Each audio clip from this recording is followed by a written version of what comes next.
하나님과 여러 증인 앞에서 이 말을 자주 듣는 장소가 있습니다. 네, 맞습니다. 결혼식. 결혼식 때에 하나님과 여러 증인 앞에서 이런 말을 합니다. 다시 말해서 결혼식은 두 사람 사이에 일어나는 사건이지만 두 사람만의 사건은 아니다라는 거죠. 먼저는 가족과 가족이 이렇게 하나로, 크게는 이렇게 큰 가족으로 연결되죠. 그리고 그뿐이 아니라 많은 증인 앞에서 하기 때문에, 하나님과 많은 증인 앞에서 결혼식을 하기 때문에 하나님과도 관련이 있고 또 모인 많은 증인들과도 관계가 있는 것이 결혼입니다. 특별히 그리스도인에게 결혼 예식은 하나님 앞에서 올리는 예식이고 많은 증인 앞에서 드리는 예식이라는 측면에서 혼자만의 사건이 아니라 공동체적인 사건이라고 할 수 있습니다. 그런데 요즘 우리가 참석하는 결혼식 풍경은 조금 다르죠. 네, 좀 다릅니다. 결혼 예식이라고 말하기가 조금은 좀 어렵습니다. 그게 사실인 것 같습니다. 대략 묘사하면 다음과 같은데요. 결혼 예식에 참석해서 제일 처음 딱 가면 신랑 신부 인사하고 또 양가 부모님 보고 간 사람이 훨씬 많죠. 또 부모님에게 인사를 합니다. 결혼식에서 가장 중요한 일 중에 하나가 뭡니까? 네, 축의금을 전달하는 거죠. 그래서 잘 전달하고 남의 거 받아가지고 또 전달해주고 꼭 이름 확인하고 이런 일을 합니다. 또 우리나라 사람이 자주 하는 말이 있죠. 남는 건 뭐다? 사진이다. 이래가지고 사진을 꼭 찍는 사람들도 있고요. 시간이 아깝기 때문에 그거 안 되겠다 해서 그냥 축의금만 전달하고 답례품 받아서 가시는 분도 있습니다. 그게 또 좀 아쉬워서 왔는데 조금은 또 참석해야 되지 않나 싶어서 결혼식을 조금 보다가 가신 분도 있고, 무엇보다도 축의금을 또 냈기 때문에 항상 꼭 밥을 먹어야 되죠. 네. 밥을 먹고 돌아가신 분들도 있습니다. 굉장히 형식적으로 이렇게 참여하는 것처럼 보이는 것이 사실입니다.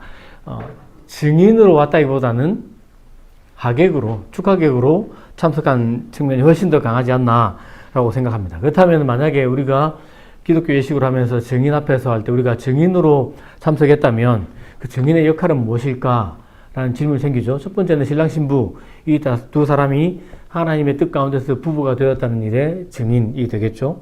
또 설교자가 하나님의 말씀을 선포하지 않습니까? 그 말씀을 함께 들으면서 함께 또 아멘하고 그들이 부부가 하나님의 말씀 위에 가정을 세우겠다라는 그 일에 대한 증인이라 할 수 있습니다. 또 자녀 이야기가 나오죠. 요즘은 자녀 낳는 것이 쉽지는 않지만 또 안 낳는 사람도 있지만 자녀를 낳는다면 그 자녀를 하나님의 말씀으로 믿음으로 양육하겠다는 일의 증인이고요. 양가 부모님 잘 섬기겠다는 일의 증인으로 우리가 결혼 예식에 참석합니다. 이렇게 보면은 정말로 결혼식 신랑 신부 두 사람이 부부로 연결되고 가족이 연결되지만 증인으로 참석한 많은 회중들도 사람들도 이 결혼 예식에서 아주 중요한 역할을 하면서 결혼 예식에 참여한다고 할 수 있습니다. 그렇기 때문에 결혼 예식에 하객으로 축하객으로 참석하시는 것과 증인으로 참석하시는 것은 무게감이 상당히 다릅니다. 우리 보통 그냥 하객으로 참석할 때 훨씬 많아요.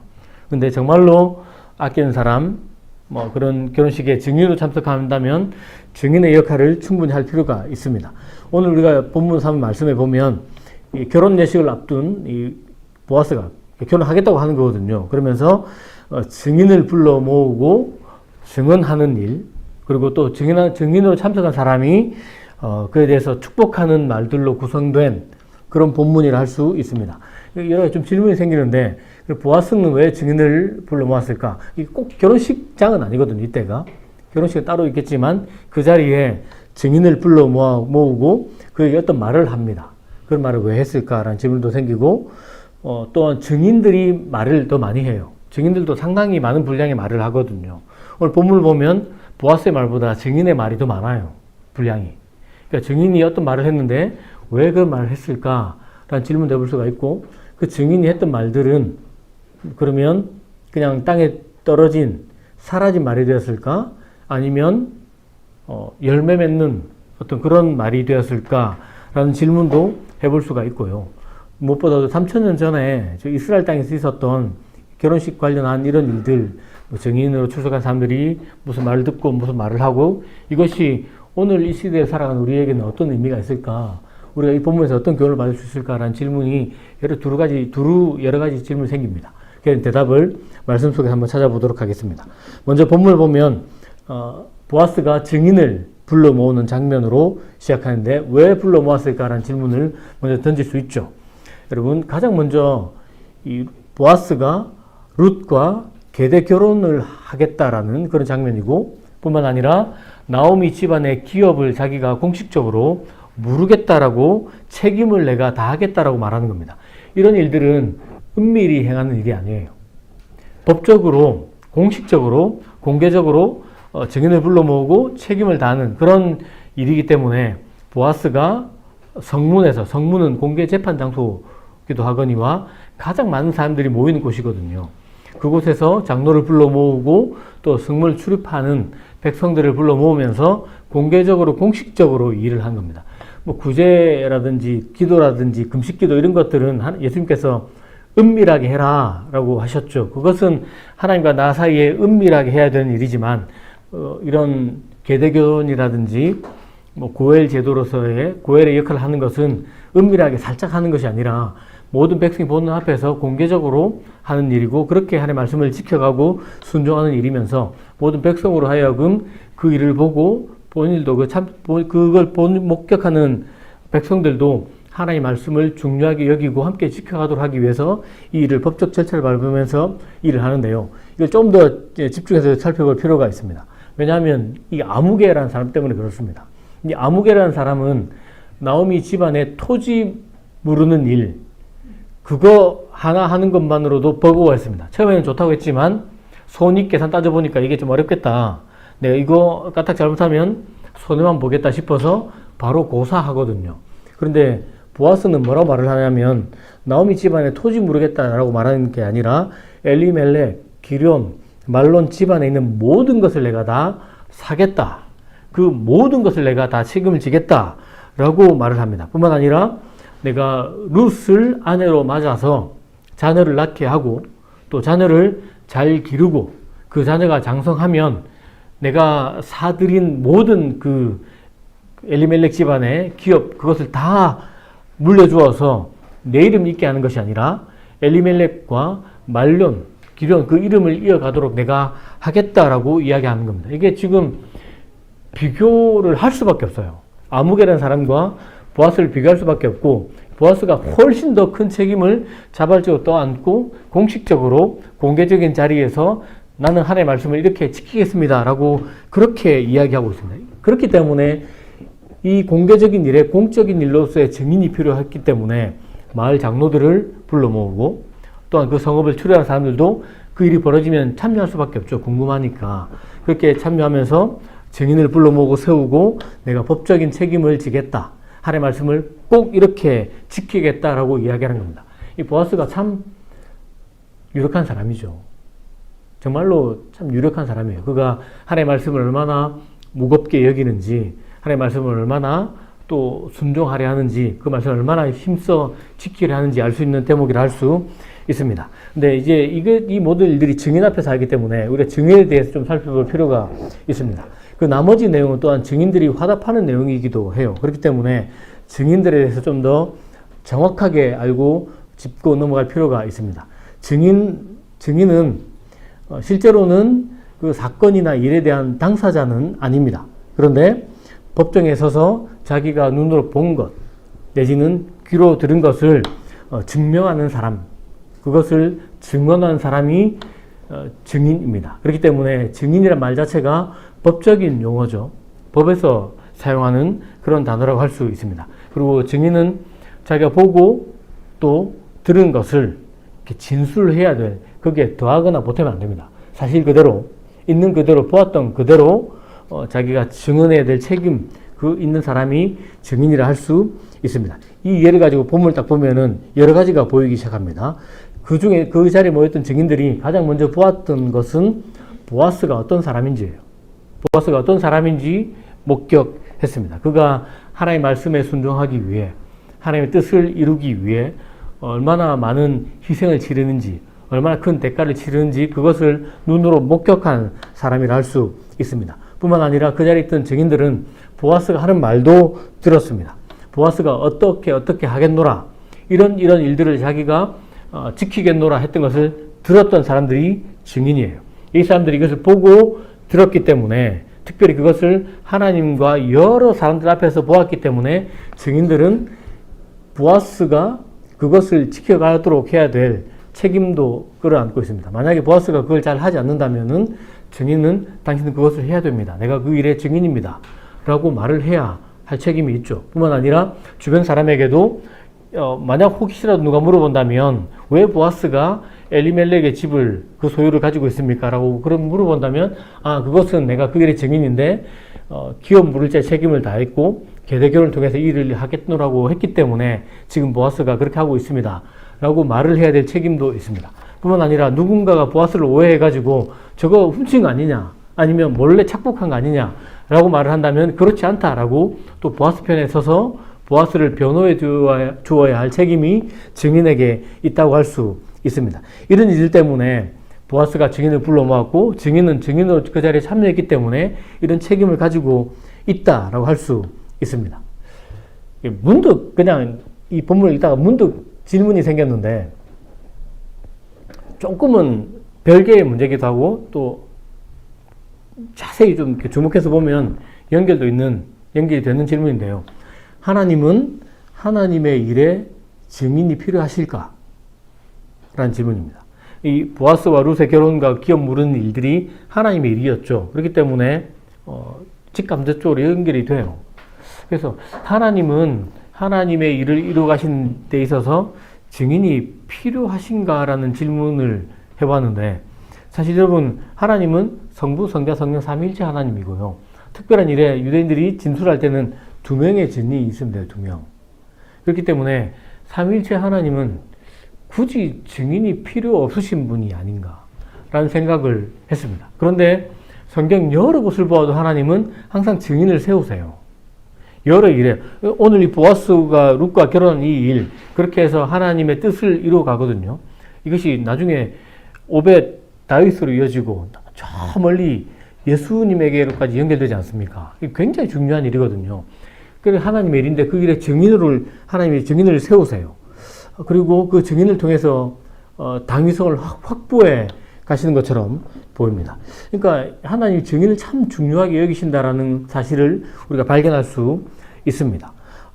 이 증인의 역할, 이 증인은 그러므로 당연히 굉장히 중요하다라고 할 수 있을 뿐만 아니라, 또 하나님 왜 그렇게 하실까라는 질문도 생기는데요. 하나님 왜 증인을 불러 모으시는가? 이것은 하나님이 왜 사람과 함께 일하시는가? 이것도 충분히 대답이 돼요. 첫 번째, 우리를 사랑하기 때문에 그렇습니다.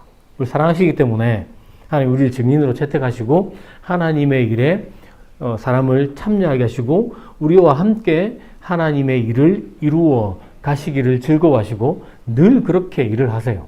그렇기 때문에 하나님의 증인으로 채택된 사람은 어떤 면에서는 굉장히 부담이 되고 큰 책임을 끌어안는 것이지만, 또 어떤 면에서 본다면 대단한 특권입니다. 하나님의 뜻에 참여하고 하나님의 일을 이루어가는 일에 아주 중요한 역할을 하기 때문에 굉장한 특권이라고도 할 수 있습니다. 그러다 보니까 신구약 성경에 쭉 보면 증인이 참 많이 등장하는데요. 가장 대표적인 것만 좀 읽어보고 싶습니다. 먼저 여호수아를 보면 여호수아 24장 22절에 이런 말씀이 있습니다. 여호수아가 백성에게 말하기를 너희가 여호와를 선택하고 그분을 섬기겠다고 하여 너희 스스로 증인이 되었다. 그러자 그들이 말하기를 우리가 증인입니다 라고 하였다. 이게 무슨 말이냐면 여호수아 끝자락에 있어요. 여호수아 24장 마지막 장에 있는데, 그러니까 출애굽을 경험하고 광야 생활을 경험하고 그렇게 해서 또 가나안 전국 전쟁 끝까지 오고 난 다음에 여호수아가 하는 말입니다. 그러니까 이스라엘이 하나님을 선택했다라는 말이거든요. 하나님이 참신이시고 하나님이 그렇게 우리를 구원해내셨고 우리가 하나님만을 예배해야 되겠다. 우리가 그 일에 스스로 증인이 되었다라고 이야기하는 겁니다. 그러니까 이 말은 신앙 고백에 가까워요. 하나님 정말 우리의 하나님이십니다. 우리가 하나님만을 섬길 것입니다. 하나님만이 참신이십니다. 하나님이 우리에게 이런 놀라운 일을 행하셨으므로 우리는 정말로 하나님만 섬기고 사랑할 겁니다. 하나님만 예배할 겁니다. 라는 신앙의 고백에 가깝고 스스로 그 일의 증인이 되었기 때문에 자신이 책임을 먼저 끌어안고 뿐만 아니라 주변 사람들에게 하나님이 어떤 분이신지 증언해야 되고, 혹시라도 잘못된 길을 간다면 그들에게도 이 증언을 들려주어서 진짜로 섬겨야 될 분은 하나님입니다 라고 말할 책임과 특권을 끌어안는 겁니다. 이게 이스라엘 백성들을 부르신 목적 아닙니까? 제사장 나라 되게 하려는 그 목적에 꼭 걸맞은 그런 고백이라 할 수 있습니다. 여러분, 이게 구약만 그런 게 아니고 신약으로 와도 똑같은 일이 반복되는데요. 예수님께서도 증인을 불러 모으십니다. 예수님의 죽으심과 부활, 그리고 예수께서 이 땅에 계신 동안에 가르치신 사건에 대한 증인을 불러 모으시는데요. 그렇기 때문에 이 굉장히 증인의 역할이 중요해집니다. 그리고 예수께서 친히 하신 말씀이 정말로 저 유명한 사도행전 1장 8절 말씀 아닙니까? 오직 성령이 너희에게 임하시면 너희가 권능을 받고 예루살렘과 온 유대와 사마리아와 땅끝까지 이르러 내 증인이 되리라 하시니라. 성령이 오면 힘과 권능을 받는데 뭘 할 수 있는 힘과 권능입니까?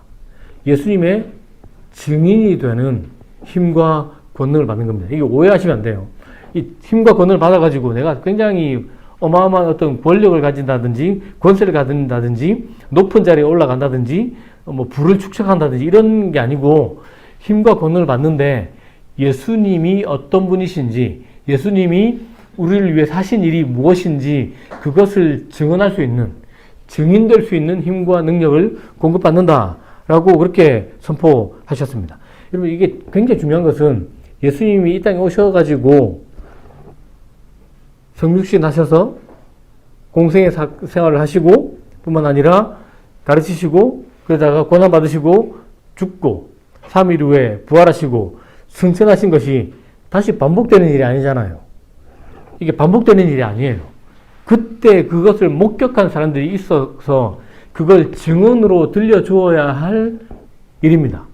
그렇다 보니까 예수님의 그 사역, 하나님이 인류를 구원하시겠다고 생각하시는, 온 우주를 새롭게 하시려는 이 사역에 증인이 반드시 필요했고, 그 일의 증인이 되기 위해서 증인으로 서게 하도록 하나님이 성령을 부어주신다라고 그렇게 이야기하는 겁니다. 그렇기 때문에 증인은 굉장한 특권이에요. 하나님의 그 정말 우주에서 가장 큰 이야기 아닙니까? 이게 모든 우주를 담아낼 수 있는 이야기의 증인으로 제자들을 불러주시고 예수 믿는 사람을 불러주십니다. 그렇기 때문에 또한 동시에 이게 굉장한 책임이에요. 내가 이걸 안 하면, 이게 만약에 예수의 제자들이 증인의 사명을 감당하지 않았다. 이게 어떻게 됩니까? 이게 일이. 하나님의 구원 역사, 이것이 흘러갈 수가 없게 되는 일이 벌어지거든요. 그러니까 굉장히 중요한 책임을 맡았고 그걸 증언하는 겁니다. 그러니까 증인은 큰 책임과 큰 특권을 동시에 가진 사람이고 그걸 증언해야 될 그런 책임과 특권을 동시에 가진 사람입니다. 이 관점 가지고 본문을 보면요. 이 증인이 된 사람들이 무슨 말을 해요. 무슨 말을 하는데 그들이 무슨 말을 하는지 그러니까 볼 수 있고, 또 예수의 제자들이 증인이 하는 말이 있거든요. 그들의 증언도 그 무슨 말을 하는데 그게 공통점이 있다는 사실을 발견할 수 있습니다.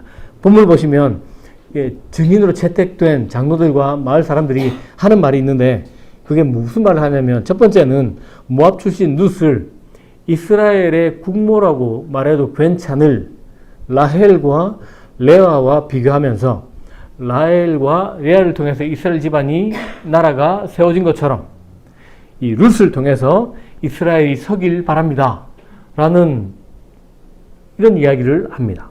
두 번째는 보아스를 향해서 에브랏 베들레헴에서 굉장히 유력하고 유명한 사람이 되기를 바랍니다 라는 말이 나옵니다. 세 번째는 룻을 다말과 비교하면서 축복한 말인데요.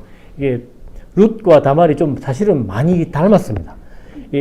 아이 없이 남편이 죽었다는 점에서도 닮았고요. 다시 아이를 가질 수 있는 소망이 없었다는 점에서도 닮았고요. 아이를 갖기 위해서 그녀들이 정말로 대단한 도전을 행하죠. 다말은 불에 타 죽을 각오로 어떤 일을 하고요. 룻은 굉장한 위험을 무릅쓰고 남자들 사장마당에 들어가지 않습니까? 비슷한 일을 겪어요.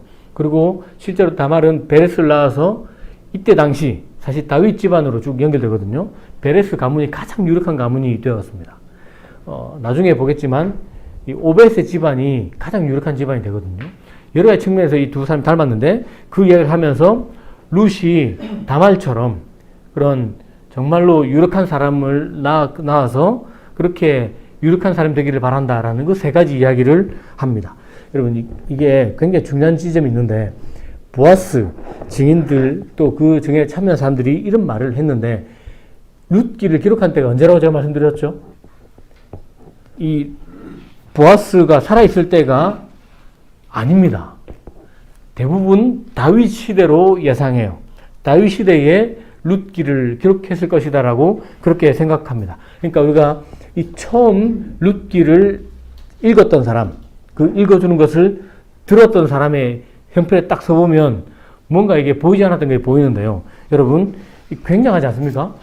처음에 증인들이 했던 말, 그 증인들이 했던 말이 사실은 뭐 보아스가 이렇게 할 겁니다, 저렇게 할 겁니다, 이걸 한 말이 아니라 보아스와 룻에게 하는 말이 이스라엘 역사를 이야기해요. 하나님이 행하셨던 어떤 일들을 이야기하거든요. 우리 삶 속에서 우리 민족을 세우기 위해서 하나님이 어떤 일을 하셨습니다.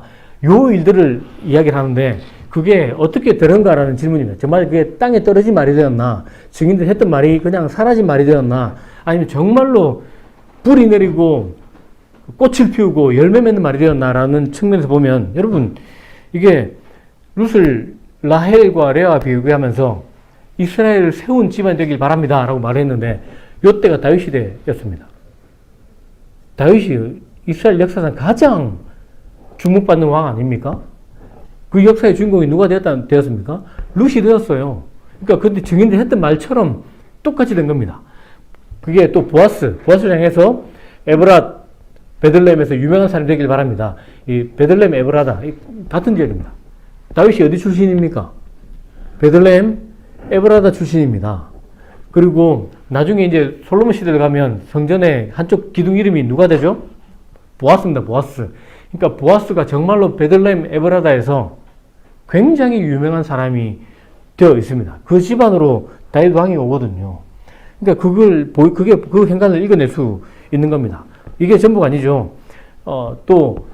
다말 이야기를 하지 않습니까? 다말이 베레스를 낳은 것처럼 룻을 통해서 이 유력한 가문이 되길 바랍니다 라고 말을 했는데 룻이 누굴 낳습니까? 오벳을 낳았어요. 오벳은 이새의 아버지 다윗의 할아버지 솔로몬의 또 위 할아버지 아닙니까?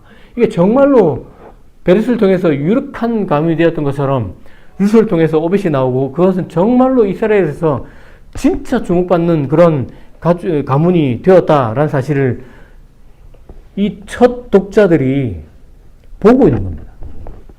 그러니까 증인들의 기록이었지만 그 지금 오늘날에 보면은 이 증인들 했던 말이 정말로 마치 예언처럼 우리에게 현실로 다가온 우리 눈앞에 정말로 열매를 맺고 현실로 나타나는 그 모습을 보게 된 겁니다. 그러니까 그 시대에 살았던 사람들이 와, 그 증인들 참 대단하다. 정말 대단하다.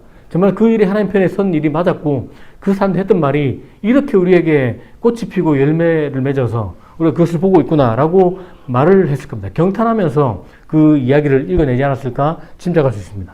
자, 이 질문을 가지고 다시 우리가 나눴던 예수의 증인 이야기를 한번 가보면 대단하지 않습니까? 예수님의 제자들이 예수님의 이야기를 했거든요. 성령을 받고 난 다음에 성령 받기 전에는 이게 쫄아가지고 말을 못해요.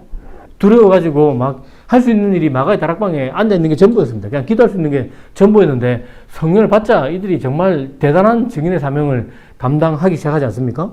이게 그들이 보고 들었던 것에 대해서 증언하기 시작합니다.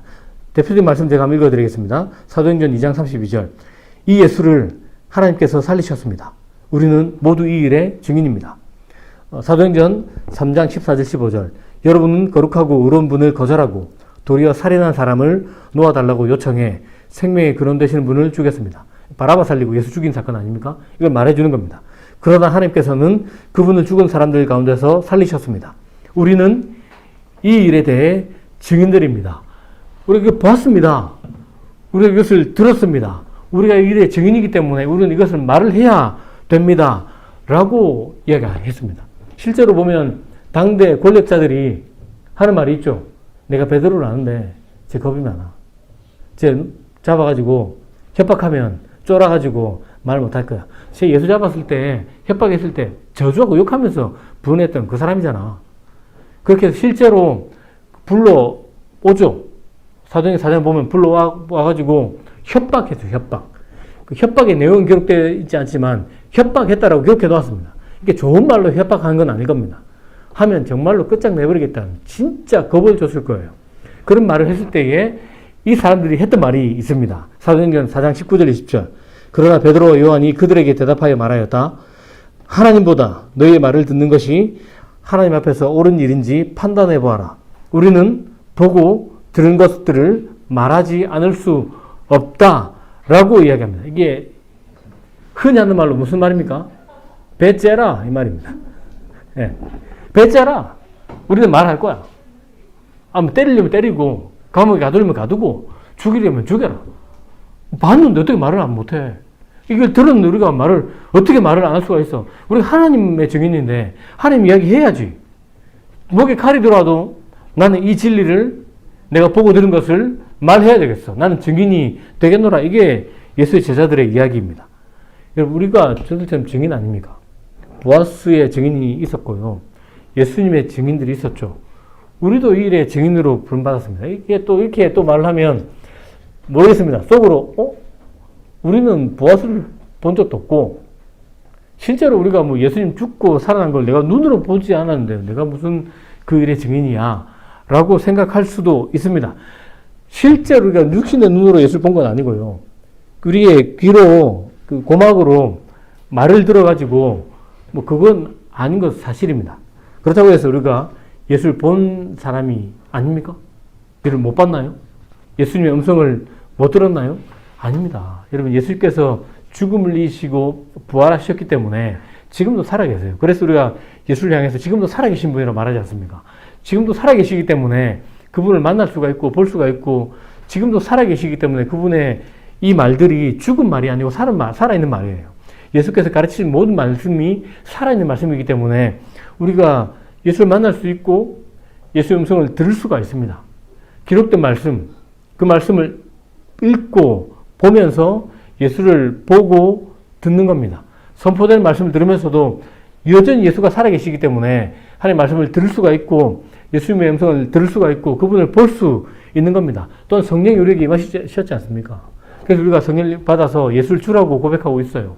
그 말은 성령께서 항상 우리를 예수에게 인도하시고 말씀을 기억나게 하시고 말씀 우리에게 주신 분이기도 하시죠. 우리에게 깨닫게 하신 분이기도 하십니다. 그렇기 때문에 우리가 증인으로 부름받았다는 데는 변명의 여지가 없습니다.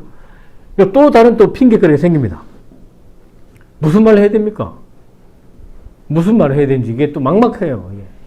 우리가 어떤 말을 자의적으로 정말로 교묘하게 정말로 이게 잘 짜여진 각본으로 만들어가지고 이걸 딱 설득력 있게 전달해야 된다면 부담이 생깁니다. 우리는 그런 글을 쓸 능력이 없잖아요. 그죠? 그렇다면 그건 가짜일 거예요. 가짜를 위해서 생명을 걸 수는 또 없거든요. 근데 오늘 본문을 본 증인들이 무슨 이야기했습니까? 자기들이 알고 있었던 하나님의 이야기를 한 겁니다. 하나님이 라헬과 레아를 통해서 어떻게 이스라엘 세우셨는지 그 이야기 하셨고 하나님이 보아스에 대해서 어떻게 행하실지 또한 하나님이 다말 그 집안에 대해서 어떻게 하셨는지 자기들이 보고 듣고 알았던 하나님의 이야기를 했을 뿐입니다. 예수님 제자들이 지어내가지고 자기들이 보지도 않았던 거 듣지도 않았던 거 막 했나요? 아닙니다.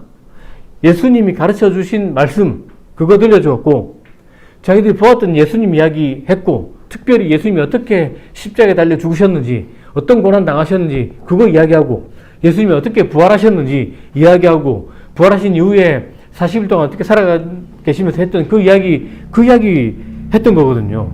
그러니까 보고 듣고 그냥 알았던 성경 이야기를 했던 겁니다. 우리도 똑같아요. 우리도 똑같습니다. 우리가 내가 모르는 이야기 해야 되는 건 아닙니다. 예수님의 이야기. 우리 아는 이야기잖아요. 예수님이 우리를 위해서 무슨 일을 하셨는지 하나님이 우리를 위해서 어떤 일을 행하셨는지 우리는 저들보다 더 많은 이야기를 가지고 있거든요. 그 이야기를 하는 겁니다. 증인이 되어서 법정에 서서 이 이야기를 들려줘서 보아스의 증인들이 이 이야기를 할 때에 가장 먼저 이걸 기억해야 될 사람은 보아스였고요. 그리고 주변 사람들도 기억하는 것처럼 우리가 이 이야기를 하면 가장 먼저 이 약속을 지켜야 될 분은 누굽니까? 하나님이시죠. 하나님으로 하여금 일하게 하시는, 그리고 그 일에 우리도 참여하고 아직 듣지 못한 사람들, 믿지 못한 사람들에게 그 이야기를 들려주어서 정말 그 편에 서게 하는 일, 그 일을 해야 되는 거 아니겠습니까? 다시 보아스의 첫 독자들, 그들은 이 일들이 이루어진 것을 보았어요. 이 내용 기록은 예전이었지만 듣는 입장에서는 이것이 현실이 된 것을 보았죠. 제자들이 했던 이야기, 그것이 그들은 보았던 이야기를 했지만 지금 우리는 그것이 우리에게 현실로 이루어지는 것을 보지 않습니까? 우리도 똑같습니다.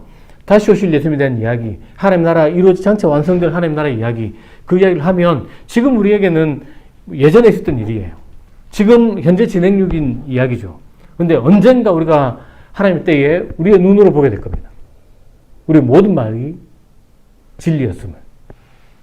그렇게 우리가 말한 대로 하나님 나라가 이루어져 있음을 보게 될 겁니다. 뿐만 아니라 우리의 증언을 들었던 사람들이 목격하게 될 것입니다. 그때 했던 말, 그때 들었던 말, 그것이 지금 우리 눈앞에 이렇게 너무나 구체적인 현실로 이루어져 있다고 말입니다. 그렇게 우리는 하나님께 영광 돌리는 삶을 살아가게 될 겁니다.